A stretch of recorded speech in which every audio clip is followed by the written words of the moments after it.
Hello everybody, welcome to another video. This is the unit 3 of Principle of Management that we are covering for our exams. And इस unit में हम chapter 3 discuss करेंगे. 1 and 2 हम already discuss कर चुके हैं. अगर आप को चेक करना है तो you can go and visit and check those videos on my channel. And this is the unit 3 जिसका नाम है डायरेक्टिंग एंड कंट्रोलिंग. बेसिकली ये जो आपका यूनिट है इसमें काफ़ी सारा सिलेबस तो नहीं है, छोटा ही यूनिट है ये. एंड मैंने सिर्फ वही टॉपिक्स में इंक्लूड करे हैं जो आपके एग्जाम के पॉइंट ऑफ व्यू से इंपॉर्टेंट है. इसके अलावा भी कुछ टॉपिक्स होते हैं जो जनरली हमें पढ़ाए जाते हैं हमारे कॉलेजेस में, बट वो एग्जाम्स में पूछे नहीं जाते हैं. पिछले 5 साल के क्वेश्चन पेपर्स में तो नहीं पूछे गए हैं, तो उसके हिसाब से मैंने उसको इंक्लूड नहीं किया है. बिकॉज इतना टाइम हमारे पास होता नहीं है, बिकॉज हम सभी कुछ दिन 1-2 दिन पहले ही पढ़ना शुरू करते हैं. सो बेटर है कि हम वही टॉपिक्स पढ़ें जो हमारे एग्जाम्स में पूछे गए हैं. Okay, so let's begin with the unit 3. पहला टॉपिक है डायरेक्टिंग. डायरेक्टिंग एक मैनेजेरियल फंक्शन होता है जो इनिशिएट करता है एक्शन को by guiding, supervising and motivating. ये सबसे पहला फंक्शन होता है मैनेजेरियल फंक्शन जो हमारे मैनेजर्स परफॉर्म करते हैं, दैट इज डायरेक्टिंग. जिससे कुछ चीजें स्टार्ट होती हैं जो कि होता है गाइडिंग, सुपरवाइजिंग, मोटिवेटिंग. इनके थ्रू वो एक्शंस लेना स्टार्ट करवाते हैं अपनी बाकी टीम से, ताकि जो भी उनको गोल्स, जो भी उनको ड्यूटीज दी गई हैं वो उसको अकम्प्लिश कर पाए या अचीव कर पाए. फिर आते हैं फीचर्स ऑफ डायरेक्टिंग. इसके क्या फीचर्स होते हैं, क्या कैरेक्टरिस्टिक्स हैं इसके. पहला है कि ये एक्शन इनिशिएट करवाता है. डायरेक्टिंग की मदद से आप इनिशिएट करवा सकते हो एक्शंस को. ओके, जिसका मतलब होता है कि directing activates the workforce to begin working. जो भी उनकी वर्कफोर्स है, जो भी उनकी टीम है, वो काम शुरू कर सकती है with the help of directing. जब भी कोई मैनेजर कोई भी डायरेक्शन देता है, कुछ भी डायरेक्ट करता है अपने टीम को करने के लिए. इसकी वजह से जो प्लानिंग और एग्जीक्यूशन के बीच का गैप होता है, आपने कुछ प्लान कर लिया वो एक चीज़ है और आप उसको एग्जीक्यूट करोगे वो दूसरी चीज़ है. उसके बीच में कुछ स्टेप्स लेने पड़ेंगे आपको, कुछ एक्टिविटीज परफॉर्म करनी पड़ेंगी, कुछ एक्शंस परफॉर्म करने पड़ेंगे. So that is what is done by directing. Then second feature है कि कॉन्टिन्यूअस प्रोसेस होता है ये एक ऑनगोइंग प्रोसेस है जो हमेशा चलता रहेगा. हमेशा आपके मैनेजर्स आपको कुछ ना कुछ करने के लिए बोलते रहेंगे एंड आप वो एक्शन परफॉर्म करते रहेंगे. परवेजिव फंक्शन होता है ये. परवेजिव मतलब ये हर लेवल ऑफ मैनेजमेंट पे रिक्वायर्ड होता है. चाहे वो आप टॉप मैनेजेरियल लेवल पर हो या आप बॉटम मैनेजेरियल लेवल पर हो, आपको डायरेक्टिंग की रिक्वायरमेंट होती है. ह्यूमन सेंटर्ड होता है क्योंकि डायरेक्टली लोगों के साथ डील करता है, उनके बिहेवियर के साथ डील करता है. कम्युनिकेशन, लीडरशिप, मोटिवेशन जैसी क्वालिटीज इसमें इन्वॉल्व होती हैं. फिफ्थ फीचर है कि ये गोल ओरिएंटेड होता है. डायरेक्टिंग हमेशा एक गोल के लिए ही करी जाती है. कुछ भी आपको ऑर्गेनाइजेशनल ऑब्जेक्टिव अचीव करना है तो उसके लिए ही डायरेक्टिंग करी जाती है. Then come integrates effort. Directing जो है वो एफर्ट इंटीग्रेट करवाती है. आपके जो डाइवर्स डिपार्टमेंट्स होते हैं उनके सारे कामों को एक साथ व्हाट यू से यूनिफाई करवा के, जिसकी वजह से टीम वर्क और कोऑपरेशन भी बढ़ जाता है. Next topic is requires effective communication. जो डायरेक्टिंग होती है उसमें इफेक्टिव कम्युनिकेशन बहुत इंपॉर्टेंट होती है. बिकॉज अगर आप किसी को कुछ करने के लिए डायरेक्ट कर रहे हो, आप किसी को कुछ करने के लिए सजेस्ट या ऑर्डर कर रहे हो, तो उसके लिए आपको उसे क्लियरली कम्युनिकेट करना होगा. So clear communication is very important for directing.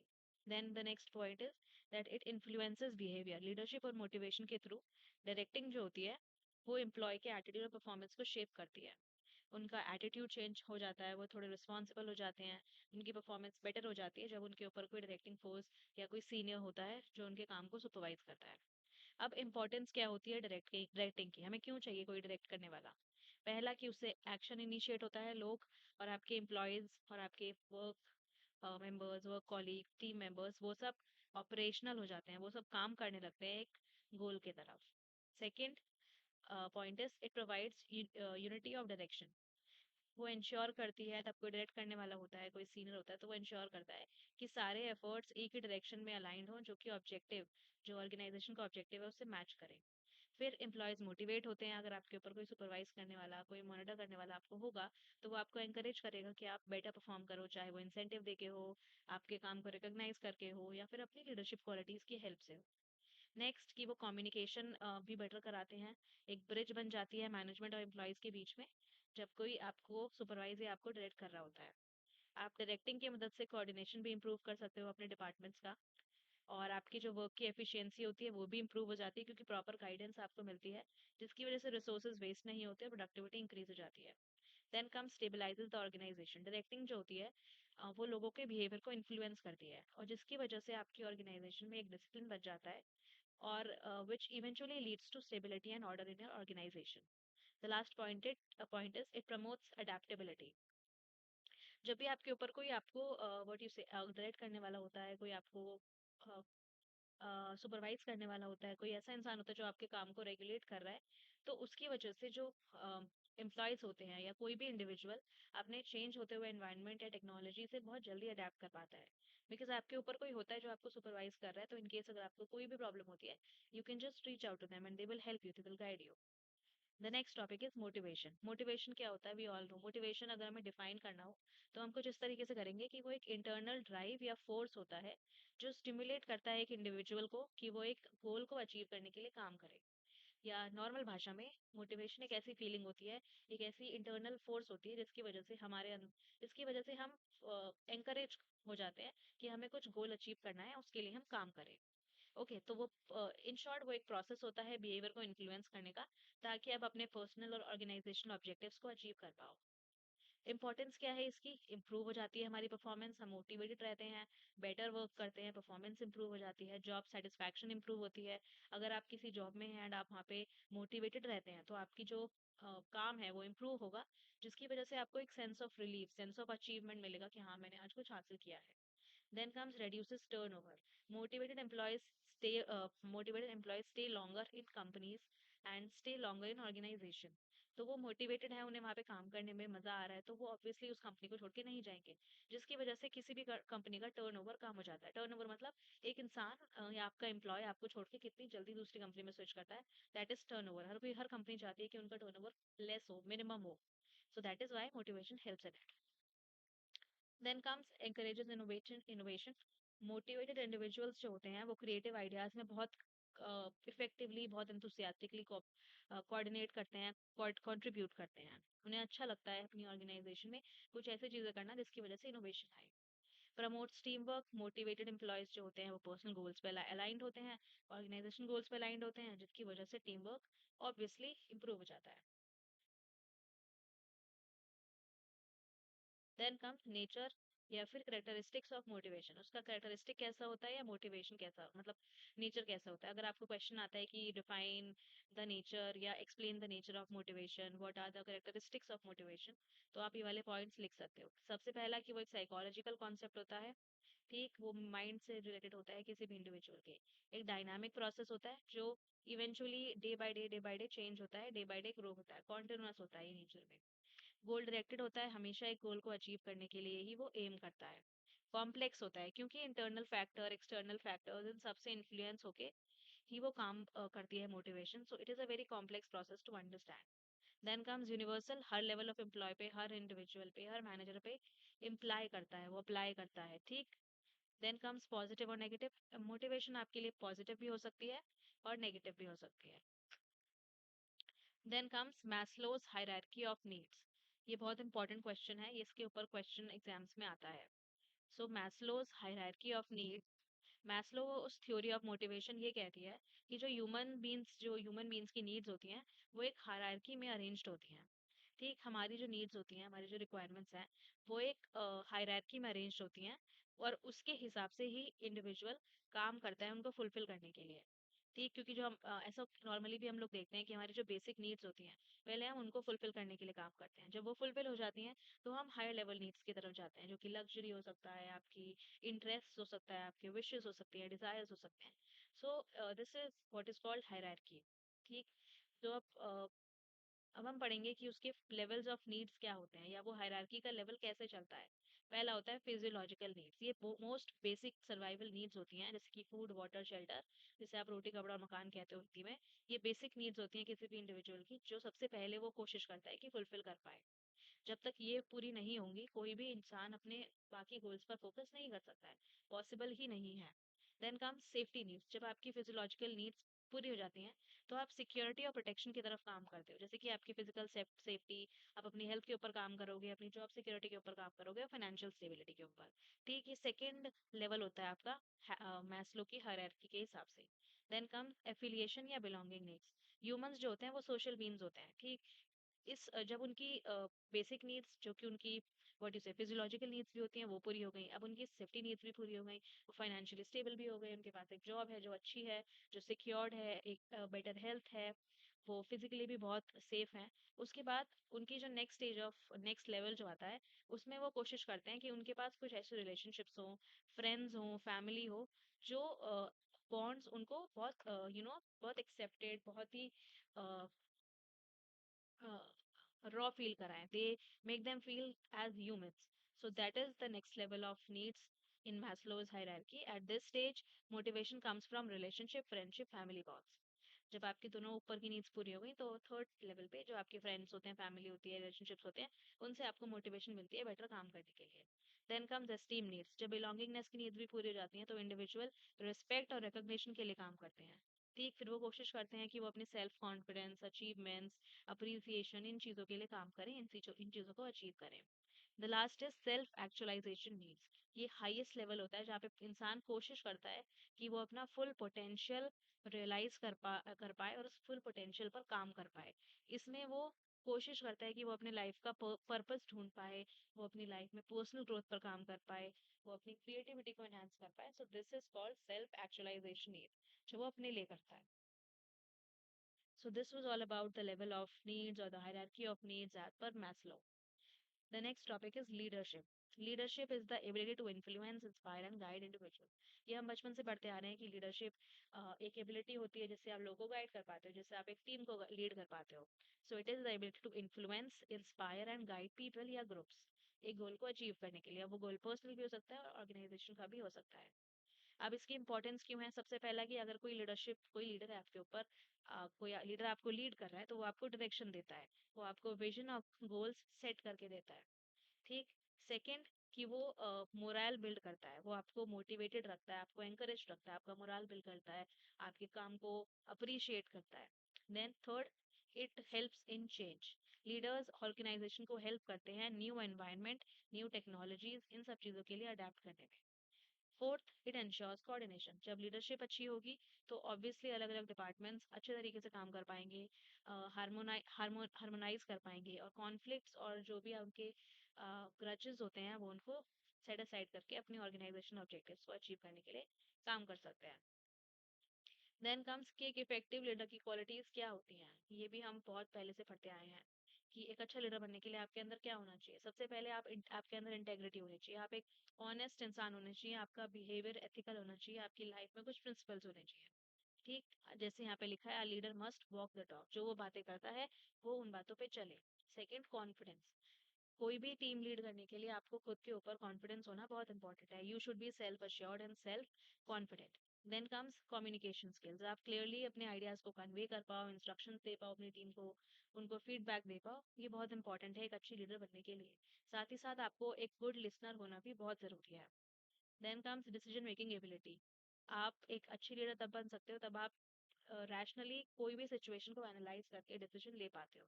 आप अपने डिसीजंस को पर्सनल एक्सपीरियंसेस से, पर्सनल ग्रजेस से, अपने पर्सनल बेनिफिट से इन्फ्लुएंस होकर नहीं लेते हो। आप properly pros and cons analyse करते हो सिचुएशन के, सब कुछ देखते हो और फिर रैशनली डिसीजन लेते हो। So that is a very important quality of a good leader. Empathy, आपको अपने टीम्स के लिए, अपने फॉलोअर्स के लिए एक एम्पथी होनी चाहिए, उनके लिए एक अंडरस्टैंडिंग होनी चाहिए, जिसकी वजह से आप इवेंचुअली एक अच्छे रिलेशनशिप्स बिल्ड कर पाओगे उनके साथ। Then comes vision. लीडर्स के पास हमेशा विजन होना चाहिए, जिसको अचीव करने के लिए वो काम करें। It should not be like कि जो भी उनको दे दिया टास्क वो उन्होंने आपको बता दिया, कोई विजन नहीं है, कोई पर्पस नहीं है, तो it should not be the case. अब अलग अलग लीडरशिप स्टाइल्स होते हैं। ठीक, पहला होता है ऑटोक्रेटिक। ऑटोक्रेटिक एक ऐसी लीडरशिप स्टाइल होती है जहाँ पे लीडर जो होता है वो खुद डिसीजन बनाता है और अपने फॉलोअर्स को बता देता है कि आपको अब ये फॉलो करना है। ऐसी चीजें तब यूजफुल होती हैं जब कोई इमरजेंसी सिचुएशन है एंड बहुत अर्जेंटली, बहुत अभी के अभी, बहुत इमीडिएटली कोई डिसीजन लेना है। सो उस टाइम पे ऑटोक्रेटिक लीडरशिप स्टाइल्स जो होते हैं वो कभी कभी अच्छे प्रूफ हो जाते हैं। Then comes democratic. डेमोक्रेटिक एक ऐसा लीडरशिप स्टाइल है जहाँ पे डिसीजन मेकिंग इन्वॉल्व होती है। हर टीम मेंबर अपना डिसीजन देगा और उसके बाद ही लीडर कोई डिसीजन इवेंचुअली फाइनलाइज करेगा। So that is called democratic, जो हमारे कंट्री में है। Then come laissez faire. Laissez faire जो होता है, इसमें मिनिमल इंटरफेरेंस होती है। मतलब आपकी जो टीम है वो बहुत कम, मतलब ना के बराबर ही इंटरफेयर करेगी आपके डिसीजन के बीच में। और आप अपना डिसीजन ऑटोमेटिकली खुद ले सकते हो। ये टाइप ऑफ सेमी ऑटोक्रेटिक होता है। ये हाईली स्किल्ड टीम्स के लिए बहुत इंपॉर्टेंट है, या सूटेबल है, मतलब जहाँ पे सारे ही मेंबर्स बहुत स्किल्ड हैं, अपनी अपने डिपार्टमेंट में, अपने काम में बहुत एक्सपर्टीज है उनके पास, तो वहाँ पे ये काम कर लेता है। Then comes paternalistic. ये एक ऐसा लीडरशिप स्टाइल होता है जहाँ पे लीडर अज्यूम करता है कि मैं जहाँ पे वो अपने आप को एक फादरली रोल की रिस्पॉन्सिबिलिटीज लेने के लिए अज्यूम कर लेता है। वो गाइड करता है, प्रोटेक्ट करता है और सबको खुश रखता है, जैसे एक फादर रखता है, या जैसे भी कोई पैटर्नल इंडिविजुअल रखता है किसी भी फैमिली में। सो that is called paternalistic leadership style. The next topic is controlling. Controlling जो होता है वो एक मैनेजेरियल फंक्शन होता है, जहाँ पे आप परफॉर्मेंस को मॉनिटर करोगे और उसको कंपेयर करोगे अपने गोल्स के लिए। ठीक, विच इज बेसिकली आप किसी के काम को कंट्रोल कर रहे हो, सुपरवाइज कर रहे हो। आपको जो गोल्स दिए हैं, आप देखोगे कि आपकी टीम उसके अकॉर्डिंगली काम कर रही है। अगर कर रही है तो वेल एंड गुड, नहीं कर रही है तो फिर आप कंपेयर करोगे कि क्या गोल्स हमें अचीव करने थे, हमने क्या गोल्स अचीव कर लिए हैं। And that is the process of controlling. फिर आप उसके लिए करेक्ट व्हाट यू से एक्शंस लोगे, करेक्टिव मेजर्स लोगे उसको पूरा करने के लिए, ताकि आप अपने गोल्स को अचीव कर पाओ एफिशिएंटली। अब इसके कैरेक्टरिस्टिक्स क्या होते हैं, या कंट्रोलिंग का नेचर कैसा होता है। पहला, वो गोल ओरिएंटेड होता है, हमेशा एक गोल होता है जिसके लिए आप कुछ भी काम कंट्रोल करते हो, कुछ भी मॉनिटर करते हो। कॉन्टिन्यूअस प्रोसेस होता है। Monitoring and correction happen at all stages of operation. जब भी काम हो रहा है, जिस भी स्टेज पर है, हमेशा मॉनिटरिंग या कंट्रोलिंग चलता रहता है। देन कम्स परवेसिव फंक्शन, मतलब हर लेवल ऑफ मैनेजमेंट के लिए अप्लाई करता है। फॉरवर्ड लुकिंग, भले ही कंट्रोलिंग जो होता है वो पास्ट परफॉर्मेंस के हिसाब से होता है, पर वो फ्यूचर इम्प्रूवमेंट्स के लिए ही फोकस्ड होता है। मतलब ताकि आप आगे चल के अच्छे प्रॉपरली एफिशिएंटली काम कर पाओ, वो इसीलिए डायरेक्टेड होता है, इसी तरफ डायरेक्टेड होता है, इसीलिए उसे फॉरवर्ड लुकिंग बोलते हैं। Then comes dynamic. Dynamic means वो एक कॉन्टिन्यूअस प्रोसेस है, closely linked with planning. Planning बहुत इंपॉर्टेंट, बहुत इम्पोर्टेंटली, बहुत यू नो बहुत डीपली रिलेटेड होती है कंट्रोलिंग से। प्लानिंग स्टैंडर्ड बनाती है, कंट्रोलिंग इंश्योर करती है कि वो स्टैंडर्ड्स मीट हो रहे हो। अब बेसिक कंट्रोल प्रोसेस क्या होता है, या फिर कंट्रोलिंग का फ्लो क्या होता है, उसका प्रोसेस कैसा होता है। सबसे पहले आप स्टैंडर्ड एस्टैब्लिश करते हो, आप क्लियर बताते हो अपनी टीम को या जिसको भी आप कंट्रोल कर रहे हो कि आपके ये बेंचमार्क्स हैं, आपको ये चीजें अचीव करनी है। ठीक, फिर आप एक्चुअल परफॉर्मेंस, जो आपकी टीम आप एक्चुअल परफॉर्मेंस आपको दे रही है, आप उसे मेजर करते हो कि जो मेरे बेंचमार्क सेट करे थे मैंने, क्या उसके अकॉर्डिंगली ये ठीक है, एक्यूरेट है या नहीं है। ठीक, फिर आप स्टैंडर्ड से कंपेयर करोगे, देखोगे कि एक्चुअल रिजल्ट्स में कोई डेविएशन तो नहीं है प्लान स्टैंडर्ड्स के अकॉर्डिंगली। अगर है तो फिर आप करेक्टिव एक्शन लोगे, जो कि फोर्थ स्टेप होता है। करेक्टिव एक्शंस लोगे, इंप्लीमेंट करोगे मेजर्स, ताकि डेविएशंस को आप खत्म कर पाओ, एलिमिनेट कर पाओ, चाहे वो ट्रेनिंग के थ्रू हो, प्रोसेस चेंज करके हो, स्ट्रिक्टर सुपरविजन करके हो, या एम्प्लॉय चेंज करके। Then comes control techniques. Techniques भी होती हैं कंट्रोलिंग की। पहला होता है बजटरी कंट्रोल। इसमें आप बजट्स को कंट्रोल करते हो, ताकि आप फाइनेंशियल परफॉर्मेंस को देख पाओ। ठीक, ये आप कैसे कर सकते हो, ये आप इस तरीके से कर सकते हो कि आप ज्यादा रिसोर्सेज एलोकेट करो हर टीम को, हर डिपार्टमेंट को, ताकि वो बेटर परफॉर्म कर पाए, या फिर आप बेटर परफॉर्म करने वाले लोगों को इंसेंटिव्स दो। सो दिस इज हाउ आप अपने बजट्स को यूज करते हो, ताकि आप अपनी टीम की फाइनेंशियल परफॉर्मेंस को मॉनिटर कर पाओ। ब्रेक इवन एनालिसिस, ये डिटरमिन करता है कि जहाँ पे ये एक ऐसे पॉइंट के बारे में बताता है जहाँ पे जो आपका टोटल रेवेन्यू है वो टोटल कॉस्ट के बराबर हो, जिसकी वजह से मैनेजर्स ये समझ पाते हैं कि उनका प्रॉफिट थ्रेशोल्ड क्या होना चाहिए, या उनका मिनिमम प्रॉफिट क्या होना चाहिए। Then come statistical control. Statistical tools आप इसमें यूज करते हो, like charts, quality control techniques, sampling, surveying, ताकि आप परफॉर्मेंस को ट्रैक कर पाओ। Management by exception. Managers focus करते हैं सिग्निफिकेंट डेविएशन से। मतलब ऐसा नहीं होता कि अगर थोड़ा सा भी आपका, मतलब आपने सेट करा कि by the end of this week आपको 70% टारगेट अचीव करना है, आपकी टीम ने कितना 70% आपने बोला और आपकी टीम ने 67% अचीव कर लिया, तो एक बहुत छोटा, बहुत मिनिमल डेविएशन है जिसको आप चाहे तो इग्नोर भी कर सकते हो। पर अगर आपने बोला अपनी टीम से कि आपको 70% टारगेट अचीव करना है, और आपने आपकी टीम ने सिर्फ 40% टारगेट अचीव करा, तो वो एक बहुत बड़ा गैप है, वो एक सिग्निफिकेंट डेविएशन है। तो उस टाइम पे आप जो मैनेजर होने के नाते आप उस पे फोकस करोगे। तो this is called management by exception, मतलब एक्सेप्शन हुआ कुछ, इसलिए आपने अपने पूरे तरीके को, पूरे कंट्रोलिंग प्रोसेस को चेंज किया और उस पर फोकस किया। Then comes PERT। PERT is program evaluation and review technique. ठीक, इसमें आप प्रोजेक्ट मैनेजमेंट टूल यूज करते हो ताकि आप अपने कॉम्प्लेक्स टास्क को कंट्रोल कर पाओ, उनको शेड्यूल कर पाओ। ठीक, और इसमें आप क्रिटिकल एक्टिविटीज भी आइडेंटिफाई करते हो और अपने रिसोर्सेज और टाइम को ऑप्टिमाइज करते हो। Then comes importance of controlling. अब हमने इतना पढ़ लिया, कंट्रोलिंग ये होती है, उसके नीड ये होती है, उसके नेचर ये होता है। आप इम्पोर्टेंस क्यों है कंट्रोलिंग? पहला कि ये अचीवमेंट इंश्योर करता है कि जो भी आपके ऑर्गेनाइजेशनल गोल्स हैं आप उनको अचीव कर पा रहे हो, ये बहुत इंपॉर्टेंटली वो देखता है। सेकेंड, आपकी एफिशिएंसी और रिसोर्स वेस्टेज को वो कम कर देता है। थर्ड, आपकी जो टीम्स हैं उनके बीच में कोऑर्डिनेशन बढ़ जाता है जब कोई कंट्रोल करता है आपके एक्शंस को, आपके टास्क को। देन आप अपने चेंज और अनसर्टेनिटी के साथ इजीली कोप अप कर पाते हो, बिकॉज आपके ऊपर एक सुपरवाइजर होता है जो आपके काम को कंट्रोल कर रहा है। आप व्हेनेवर यू नीड आप जाके उनसे यू नो गाइडेंस ले सकते हो। You can ask them for help, और वो आपको ऑब्वियसली हेल्प करेंगे because there are your supervisors, leaders और मैनेजर्स। देन कम्स, आप फ्यूचर प्लानिंग के लिए एक बेसिस सेट कर पाते हो। और डिसिप्लिन अकाउंटेबिलिटी भी ये डिसिप्लिन अकाउंटेबिलिटी जैसी इमोशंस में जैसी फीलिंग्स भी आपके अंदर ये इंस्टिल करता है। सो this is why controlling is really important in management or even in a general life. So this is all about unit 3, that is directing and controlling. In case अगर आपको कोई भी doubt हो, you can drop it in the comments. I will pin these notes in the comment or in the description. You can go and download them. Thank you so much.